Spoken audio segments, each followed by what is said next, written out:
Gaura, this is the first statement that's come out of, that gives some sort of a clarification on the government that is actively really exploring the next phase of PSB consolidation, after the last major consolidation that happened in 2020 when 10 public sector banks were merged into 4 larger entities. What could this mean for the economy should the consolidation go through? And the way, she's spoken about it, she said that they are in talks with the big banks and the RBI. What is in store for us? Thank you. I'll take a little more macro view and not just limit to the banking sector. And the focus of both the government as well as the Reserve Bank is to make sure that the flow of funds to the commercial sector picks up.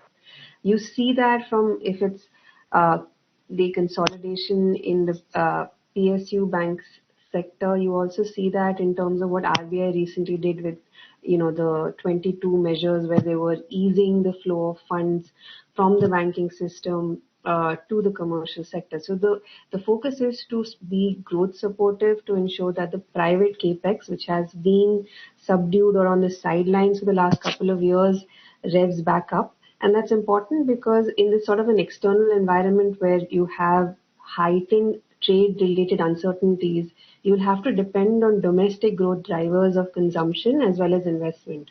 So this focus on better, stronger banking system is just to ensure that the investment cycle, at least the private sector investment cycle, with the help of the government as well as the RBI, kicks off.